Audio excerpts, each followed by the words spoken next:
transformando adversidades ou caos em bênçãos. Daniel capítulo número 6, você que está com a sua Bíblia aberta aí, para acompanhar comigo. Daniel capítulo 6, eu vou ler com você o versículo 16 e 17. Uma aguinha para molhar a goela e vamos lá. Um texto conhecidíssimo da palavra de Deus, que diz assim: Então o rei ordenou que trouxessem a Daniel e o lançaram na cova dos leões.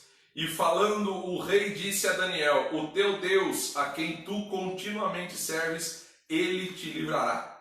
E foi trazida uma pedra e foi posta sobre a boca da cova. E o rei a selou com seu anel e o anel dos seus grandes, para que se não mudasse a sentença acerca de Daniel. Ok? Queridos, só para você se situar na história, o imperador queria Daniel como primeiro-ministro. Os outros príncipes e presidentes fizeram aquela oposição, jogo político da época. Veja que jogo dentro de política não é de agora não, é desde aquela época. Alegando que Daniel era estrangeiro e ele não poderia ocupar o cargo.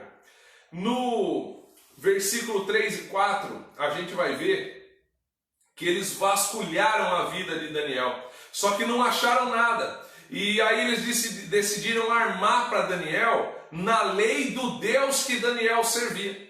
Então eles fizeram uma proposta ao imperador da Babilônia, uma bajulação, com o objetivo de destruir alguém, que no caso era o próprio Daniel. O acordo dizia que, proposto ao imperador, era de que ninguém poderia pedir nada há 30 dias a não ser ao imperador. E eles, como tinham vasculhado a vida de Daniel, eles sabiam que Daniel orava 3 vezes ao dia. E eles sabiam que Daniel não ia retroceder na lei do Deus que ele servia. Então eles disseram: é ali que nós vamos pegar Daniel. Bom, o rei ficou com o ego inflado, selou aquela lei com o seu anel. E como você conhece, Daniel, ele orava 3 vezes ao dia e não mudou a postura dele. Foi levado ao imperador e o imperador, com dor no coração, que gostava de Daniel, porque Daniel era um bom servo, lançou Daniel na cova dos leões, porque ele não podia mudar a lei. Naquela época, quando um rei selava uma lei com o anel dele, nem o próprio rei tinha autoridade para mudar aquela lei. Veja como o negócio era muito mais sério do que a gente imagina. A história de Daniel, ela é riquíssima em exemplos para a nossa vida. A cova dos leões, ela representa a adversidade. Os leões, eles representam para nós os inimigos mais ferozes. E aqui eu quero falar com você hoje como é que Daniel mudou essa situação, como é que ele transformou o caos que virou a vida dele em bênçãos. Então você vai conhecer 3 fases aqui importantíssimas da vida do profeta Daniel.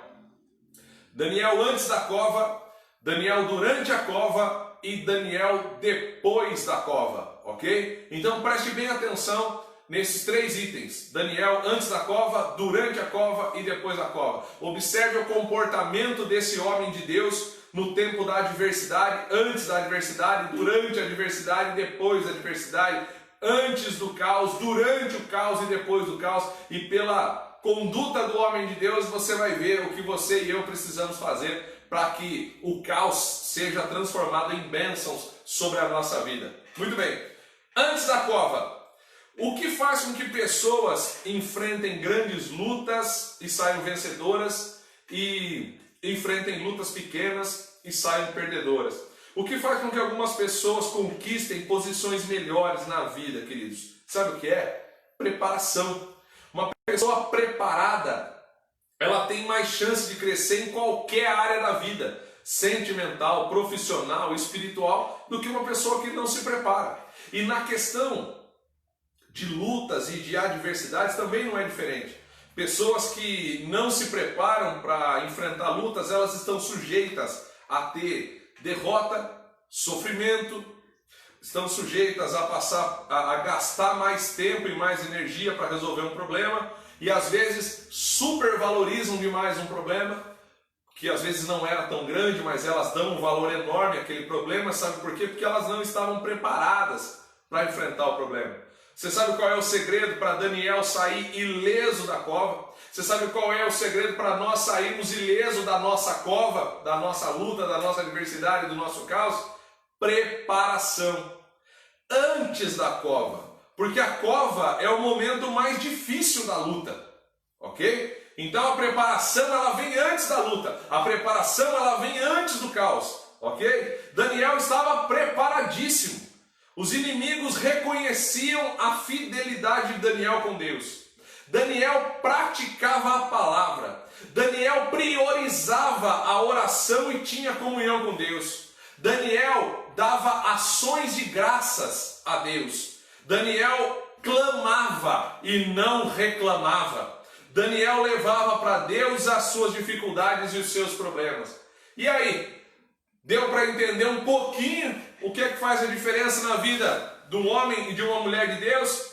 A preparação que vem antes da luta. E aí eu te pergunto, para você que está me vendo por essa live aí, você está se preparando para enfrentar o caos, para enfrentar a adversidade?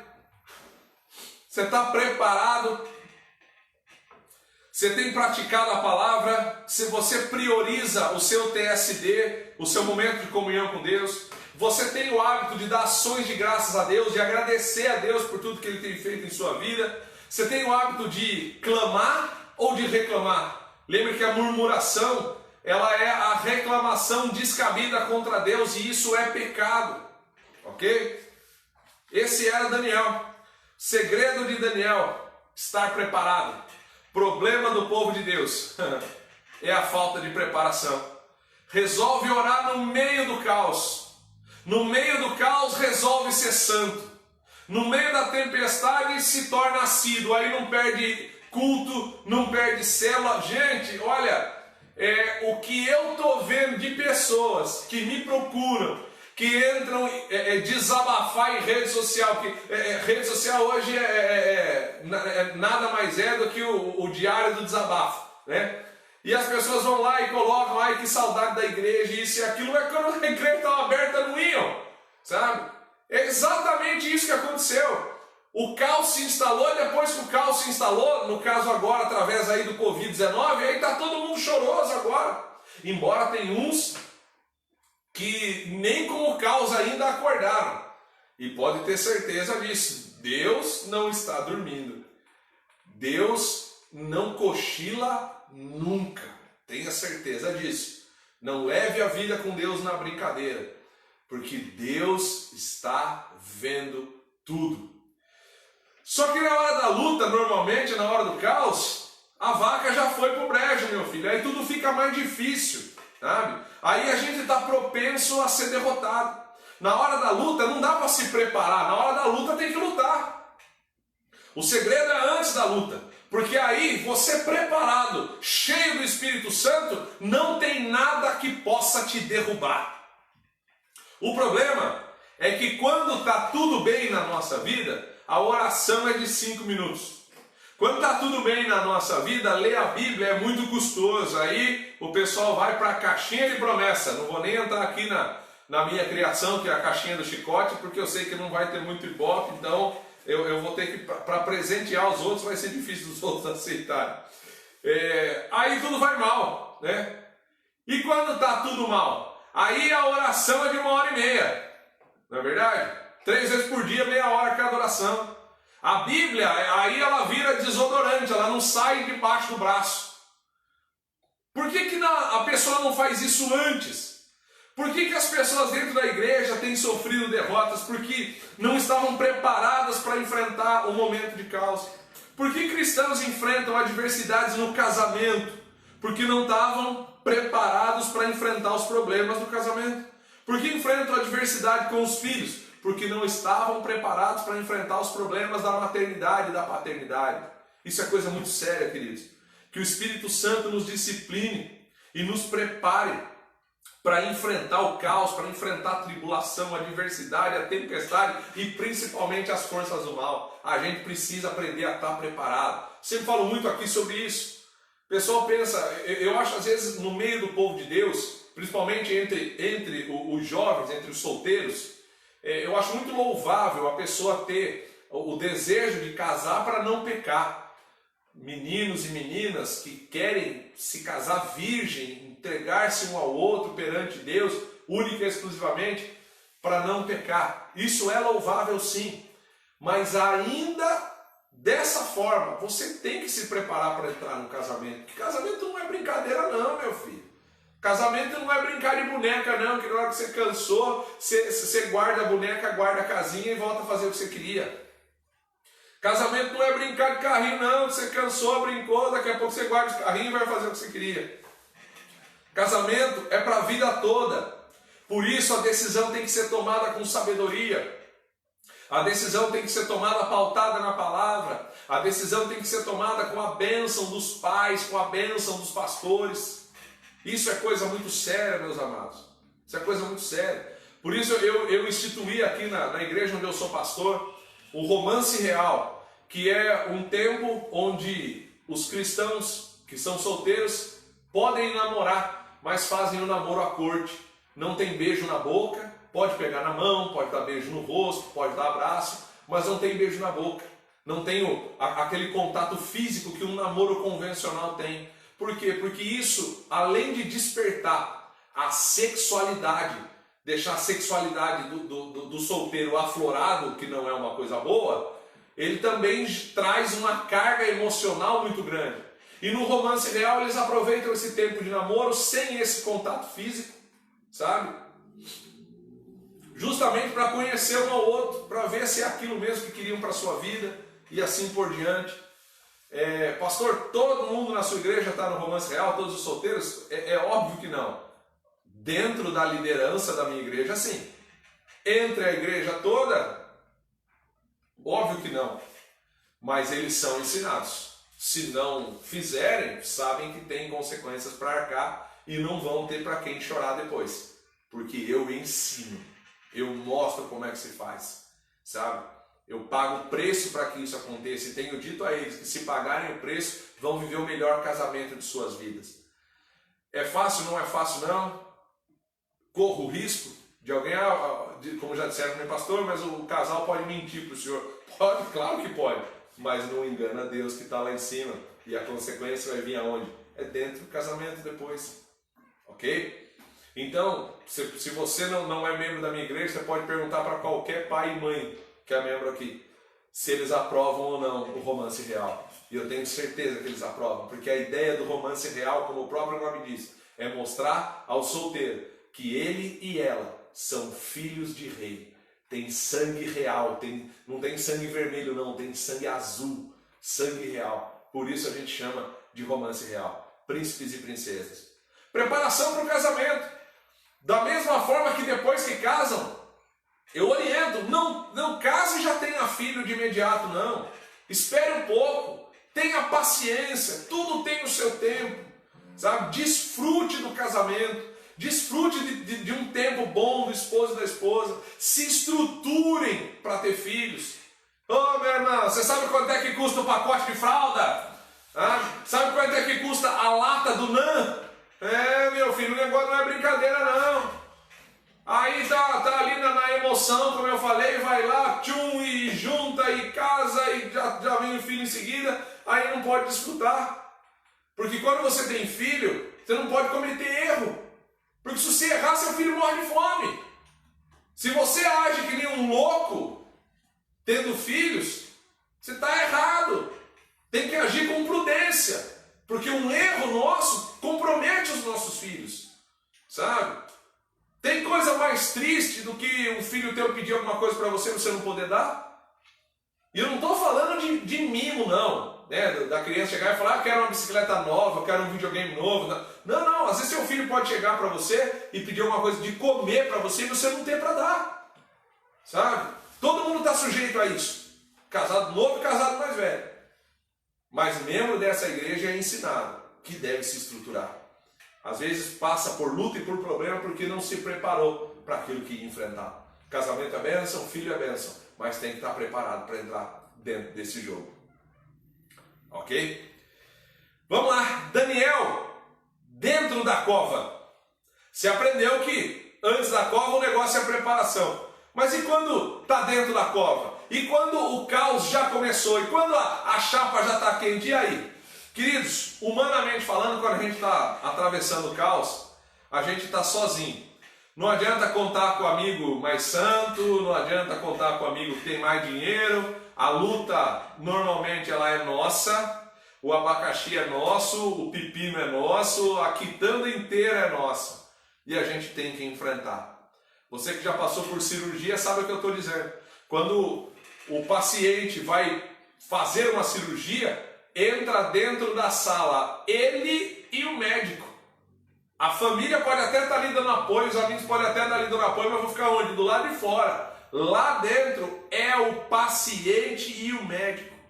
Isso é também na nossa vida. Tem lutas que é você e Deus ali na luta, meu filho. Não tem um terceiro não.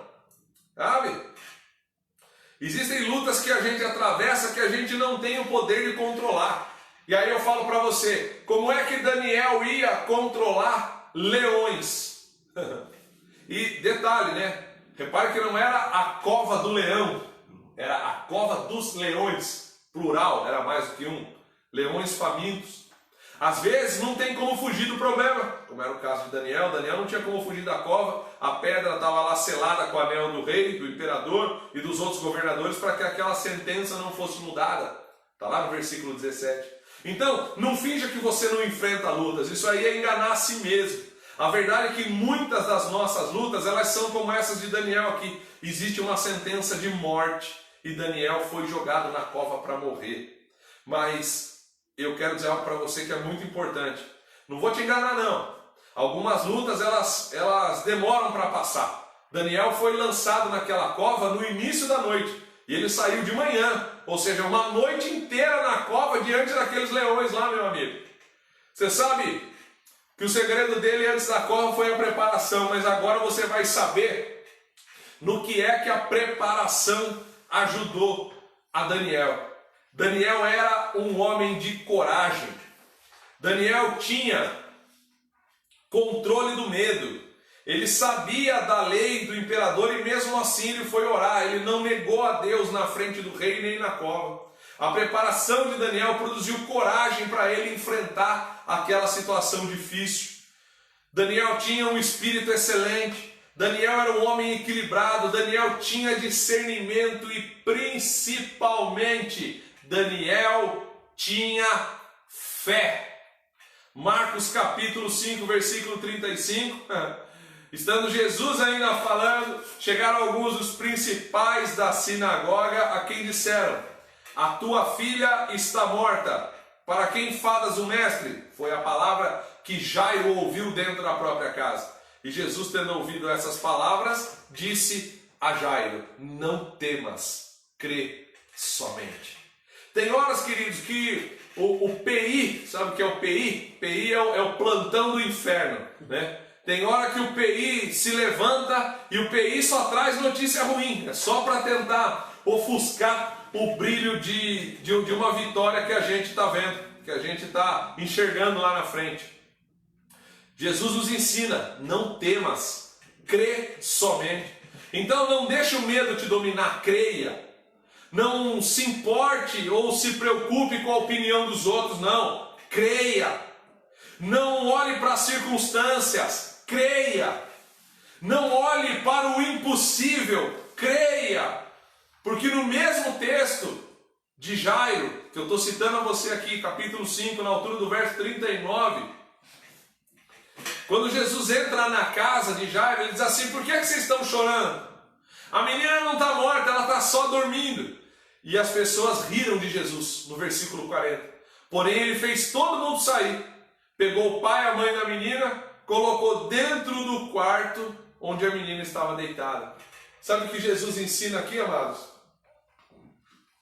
Fique longe dos incrédulos. Por que os leões não tocaram em Daniel? Porque Daniel era justo, era sincero, era servo de Deus? Não. Versículo 23, lá do capítulo 6. Então Então o rei se alegrou muito em si mesmo e mandou atirar Daniel da cova. Assim foi tirado Daniel, e nenhum dano se achou nele, porque crera no seu Deus. Daniel foi livrado da cova porque ele creu, porque ele acreditou, sabe? Marcos 9:23, se tu podes crer, tudo é possível ao que crê. Então fuja dos incrédulos. Jesus entra na casa de Jairo, as pessoas estão dando risada, porque ele falou que a menina estava dormindo e não estava morta. Riram de Jesus, ele falou, esse povo aqui não acredita, vai todo mundo embora, sai todo mundo daqui. Amados, aprenda uma coisa, se a pessoa está do teu lado e só bota você para baixo, se a pessoa está do teu lado, não crê no Deus que você serve, se a pessoa está do teu lado e só consegue fazer com que a sua fé seja cada vez mais abalada, aprenda com Jesus, bota para correr da sua vida, sabe? Tenha coragem,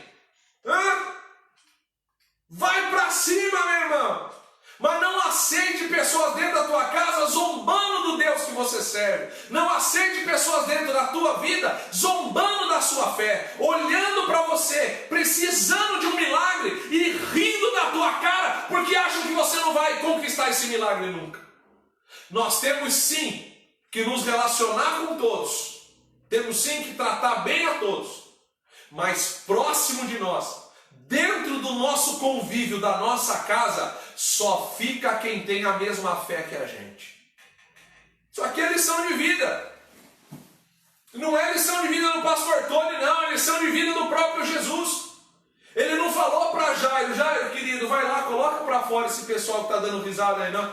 Ele, o texto diz aqui, versículo 40, porém ele, Jesus, tendo-os feito sair, ele botou os caras para fora da casa do Jairo. Tá achando que Jesus é brincadeira, meu filho? Jesus não brinca em serviço, não. Você quer ver um milagre acontecer na tua vida? Creia. A fé e a incredulidade, elas operam no mesmo campo. É uma batalha para ver qual das duas vai vencer, sabe? Em 2 Coríntios, no capítulo 4, versículo 4, diz assim, nos quais o Deus desse século cegou o entendimento dos incrédulos, o Deus deste século, Satanás, para que não lhes resplandeça a luz do Evangelho e a glória de Cristo, que é a imagem de Deus. Hebreus 11:3, assim, pela fé entendemos que os mundos foram criados, pela palavra de Deus foram criados, de maneira que aquilo que se vê não foi feito do que é aparente. Que coisa linda! A batalha é aqui, ó, na nossa mente, porque é a mente que determina sobre as faculdades do ser humano, os sentimentos, as vontades, ok? Satanás usa o mundo para produzir a incredulidade. As escolas de hoje, elas têm matérias que desmerecem a Deus. Agora, vindo aí tudo pela internet, escola que meu filho estuda, recebeu, meu filho mais velho, Samuel, recebeu um trabalho para fazer, tudo vindo pela internet aí, e no trabalho tinha que escutar uma música de Raul Seixas. Tá de brincadeira com a minha cara, né, professor? Tá de brincadeira. Tudo porque a música do camarada... exatamente. É famosa no Facebook. É mesmo? Fala essa música, é profecia. Isso que... Rapaz! O Raul Seixas é o profeta.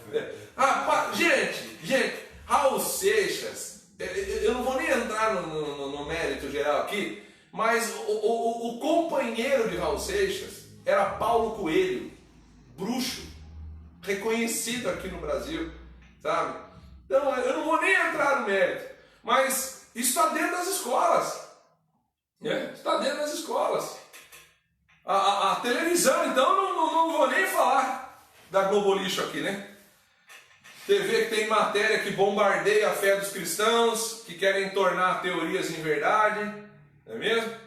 Você lembra que outro dia me chamaram O povo também, o povo pede, rapaz. Eles me chamam para pregar na escola, entendeu? Gente, não me chama não. Chama pastor assim que é mais... Amor. Sabe?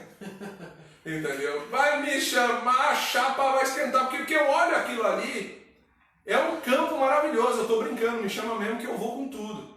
Mas eu não vou para falar o que as pessoas pensam que vão ouvir, eu vou lá para falar o que Deus quer que eu fale. Ok? Qualquer lugar, o pessoal me chama para dar palestra em loja, a gente vai, eu louvo a Deus porque se chamam a gente é porque vem algo de Deus na nossa vida. Eu não sou assim porque eu quero, não, eu sou assim porque Deus me fez e peço sempre para que Deus me molde dia a dia e a glória de tudo na minha vida sempre foi e sempre será dele.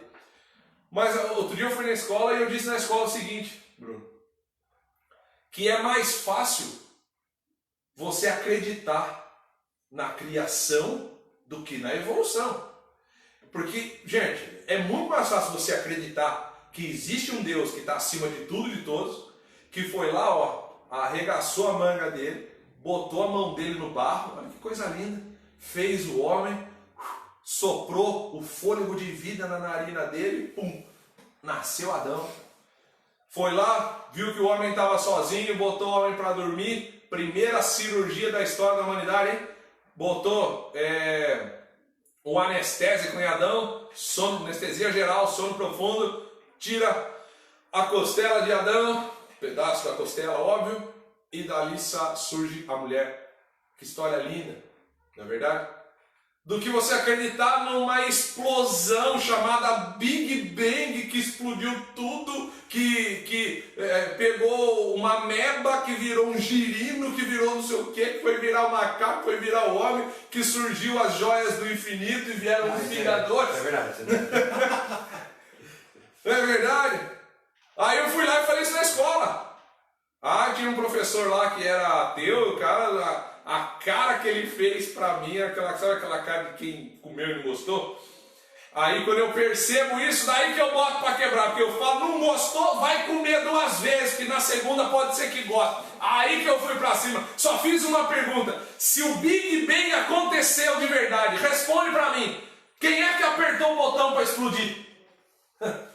Se explodiu, alguém tem que ter apertado o botão, só me responde essa. Eu vou te falar uma coisa, rapaz. Enfim, tudo isso é batalha que acontece para tirar Deus do coração do homem e produzir a incredulidade. E por que eles fazem isso na escola? Porque o alvo são as crianças que estão ali com a mente aberta para aprender. Então vigie, você que é pai e mãe, vigie o que os teus filhos estão aprendendo. Orientem os teus filhos em casa, na TV, no computador. Não deixe eles ver o que eles quiserem não, meu filho. Deixa ver não. Esses dias aí, observando um desenho, acho que é daquele canal Nickelodeon, e no desenho, um dos meninos do desenho lá é criado por 2 pais, 2 homens do sexo masculino. Não me lembro o nome do desenho agora. É normal? Não, não é normal não. Deixa uma coisa bem clara, que não vou nem entrar nesse mérito aqui. Nós amamos os homossexuais, a alma deles, nós só não concordamos com a prática. Somente a prática nós cremos que é pecaminosa porque está na Bíblia. Ninguém tem ódio de ninguém, que agora também pode falar, né? Tudo é homofobia, né?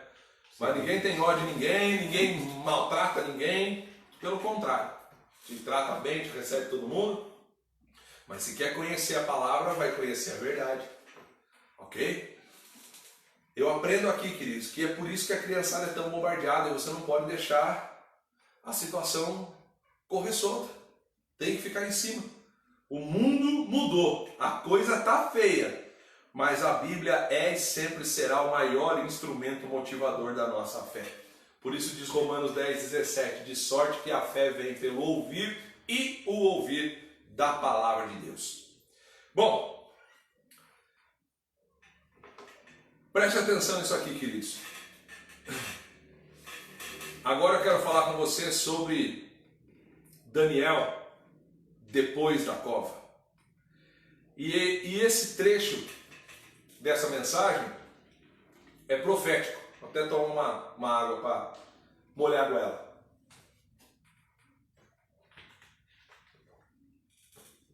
para eu poder profetizar sobre a sua vida. Vamos lá. Depois da cova. Olha só, queridos. Eu tenho uma palavra profética para abrir esse tópico aqui com você. Já está chegando o tempo de você sair da tua cova, em nome de Jesus. Talvez você esteja passando um momento de dificuldade, um momento de adversidade, mas eu declaro sobre a sua vida que está chegando o tempo final. Esse caos que a gente está vivendo hoje de coronavírus, está chegando o final desse caos em nome de Jesus Cristo. E deixa eu te dizer uma coisa, quando eu falo que esse trecho da mensagem é um trecho profético, existe dom de profecia, que é a revelação do Espírito Santo quando Ele quer. E existe ministério profético, é quando o ministro do Evangelho, que traz alerta, confronta, desperta, fala a verdade que Deus quer falar, ok? Você está debaixo agora de um ministério profético, em nome de Jesus. O Salmo 34, versículo 19 diz assim: muitas são as aflições do justo, mas o Senhor o livra de todas. Está chegando o tempo de você sair da tua cova. 2 Timóteo capítulo 3, versículo 11: perseguições e aflições tais me aconteceram em Antioquia, em Icônio e em Listra. Quantas perseguições sofri e o Senhor de todas me livrou. Está chegando o tempo de você sair da tua cova. Eu não sei quanto tempo você está lá, mas está chegando o tempo de sair. Porque na maioria das vezes, Deus não nos livra da cova, mas Deus nos livra na cova. Ok? Você fala, pastor, por que eu estou passando por isso? Às vezes Deus não te livra do problema. Deus não te livra do caos, mas Ele te livra no meio do problema e no meio do caos. Porque Ele tem algo para nos ensinar. Já disse isso aqui em outras lives. Quanta coisa nós estamos aprendendo com esse coronavírus aí, meu filho. Quanta coisa. Primeira delas, o povo está aprendendo a ter higiene pessoal, Bruno. Fala para mim, quantas vezes você topou com gente saindo de dentro de banheiro sem lavar a mão? Não lavava a mão nem quando saía do banheiro. E hoje está tendo que aprender a lavar a mãozinha, a passar álcool gelzinho, a não pôr a mãozinha na carinha, não coçar o narizinho, a boquinha, o ouvidinho, o olhinho e assim por diante. O povo está aprendendo a espirrar, a tossir, não é verdade? Em público. O caos e a tribulação sempre ensinam alguma coisa para nós. Sempre. Acima de qualquer coisa. Porque para bom entendedor, pinguruí é letra. Covid-19 está ensinando a crentarada a orar, a jejuar, a louvar, a agradecer. E está ensinando a crentarada a ter sede e fome de Deus. Meu irmão, para você que está me vendo aqui, quanta gente na Santa Ceia, que foi no primeiro domingo de abril, veio aqui para tomar a Santa Ceia na igreja e entrou aqui chorando e saiu daqui chorando, sentindo falta da igreja, da comunhão com os irmãos, sentindo falta dos relacionamentos, sentindo falta de ouvir a palavra na igreja, na presença de Deus ali no templo. Quanta gente. O Covid-19 está ensinando muita gente a ter fome e sede de Deus. Quanta gente se pergunta, mas se a porta ia abrir, por que ela estava fechada? Se o problema ia ser resolvido, por que ele apareceu? E aqui eu encerro a minha mensagem com você. Em primeiro lugar, para o seu crescimento espiritual. Daniel, quando ele saiu da cova, ele saiu num outro patamar espiritual. Deus deu para Daniel revelações seguidas, espirituais, que nunca havia dado antes. Eu declaro sobre a tua vida, você vai sair dessa luta muito mais forte do que você imaginava. E você vai orientar e ajudar muita gente que está passando pelo mesmo problema que você. Você que é membro dessa igreja, você está debaixo dessa bênção. Você que não é membro dessa igreja, mas está me assistindo, eu sou uma voz profética de Deus nessa cidade. Não sou a única, tem muitas outras, mas eu sei que Deus me levantou nessa cidade para ser uma. Em segundo lugar, por que Deus nos livra na cova e não da cova? Para que os nossos inimigos sejam derrotados. Você viu o que aconteceu com os inimigos de Daniel? Você sabe o que aconteceu? Foram lançados vivos na cova e morreram. O teu pescoço hoje está coberto de água, parece que o inimigo vai ganhar, não vai? Não vai não, porque a peleja não é sua, a luta não é sua, a luta é do Senhor e é dele que vem a tua vitória. Então, creia, ok? Por que é que Deus nos livra na cova e não da cova? Para a conquista de grandes vitórias. O que parece ser a sua maior luta, Deus vai usar para ser a sua maior vitória em nome de Jesus Cristo. Quando Daniel foi lançado na cova, ele era governador de 40 cidades. Mas quando Daniel saiu da cova, ele foi colocado como primeiro-ministro do Império da Babilônia. Acima dele, só o imperador. Olhe onde Deus levou Daniel. Isso vai acontecer na tua vida, depois que o caos passar. Eu tenho dito aqui em todas as minhas lives, eu tenho declarado aqui que as previsões caóticas do Brasil, para o Brasil, sobre o Covid-19 vão cair por terra. E após o Covid-19, se prepare, que vem um tempo de avivamento para a igreja, avivamento para a sua célula, e um tempo de prosperidade para a igreja e para a sua célula. Um tempo de prosperidade para a sua vida. Um tempo de avivamento na sua casa e na sua família. Um tempo de salvação, de grandes proezas que o Senhor vai realizar através de nós, em nome de Jesus Cristo. Conquista de grandes vitórias. E em último lugar, se você se pergunta por que Deus livra na cova e não da cova, eu te respondo para encerrar: para que o nome dele seja glorificado. Eu quero ler com você o versículo número 25, aí mesmo Daniel capítulo 6, verso 25. Leia e preste atenção, porque isso aqui é profético, meu filho. Então,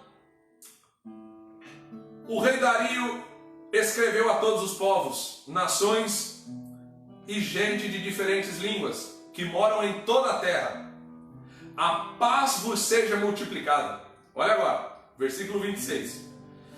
Da minha parte é feito um decreto, pelo qual em todo o domínio do meu reino os homens tremam e temam perante o Deus de Daniel, porque ele é o Deus vivo e para sempre permanente, e o seu reino não se pode destruir, o seu domínio é até o fim.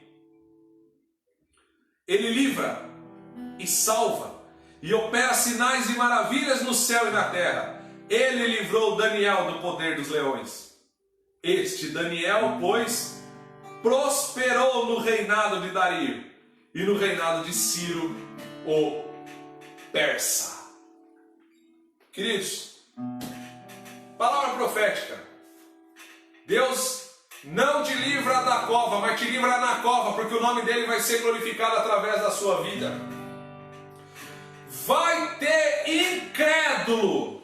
Se você crê naquilo que o teu profeta prega para você, estende a tua mão e recebe aí na tua casa. Vai ter incrédulo glorificando a Deus pelo milagre que você recebeu.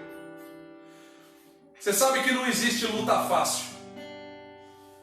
Às vezes o que é fácil para você é difícil para mim, o que é difícil para mim pode ser fácil para você. Então eu te ensino uma coisa: em todo tempo, aconteça o que acontecer, se prepare, creia e adore a Deus.